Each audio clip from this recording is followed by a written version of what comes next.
इन नवरातन के पावन समय आ गई। माई 9 दिन हमनी के गाँव में रहली और उहे जब 10वां दिन माई के विदाई होता, लड़का झर झर रोता, पूछता माई ई कहाँ के रीत ह कि एगो बेटा माई के विदाई करी। आई भजन के माध्यम से सुनल जाओ।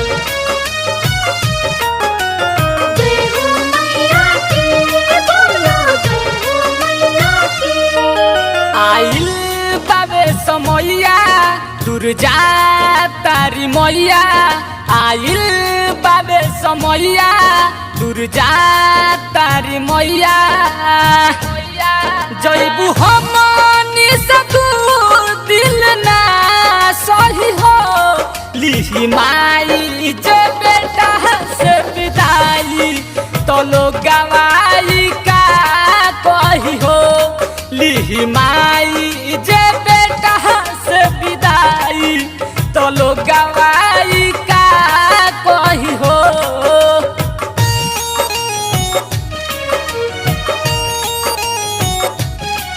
लिही माई जे बेटा से विदाई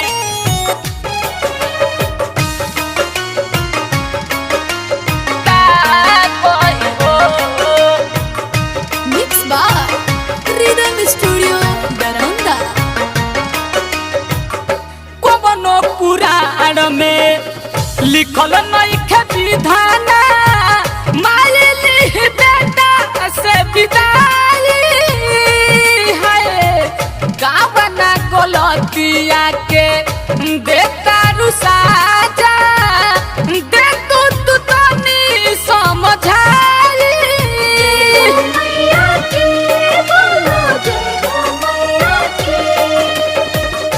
कवनो पुराण में लिखल नइखे विधान, माई लिह बेटा से विदाई है। कवना गलतिया के देता रुसाजा, दे तू तनी समझाई। भरल अखिया नलरवा झर झर गिरी हो, लिही माई जे बेटा से विदाई तो लोग गवाई का कही हो। लिही माई जे बेटा से विदाई तो लोग गवाई का कही हो।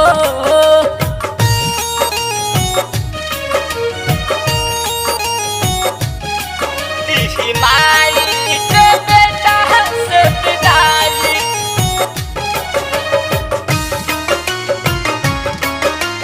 का कही हो।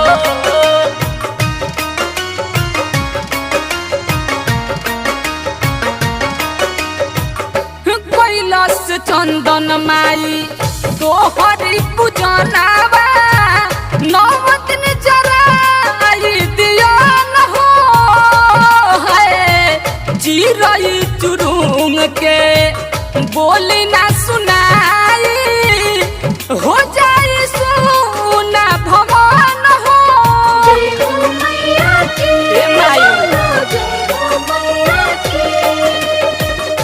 कैलाश जीत माई तोहरी पूजनावा, 9 दिन जराई दिया न हो है। चिरई चिरुंग के बोली ना सुनाई, हो जाए सुना भवन हो।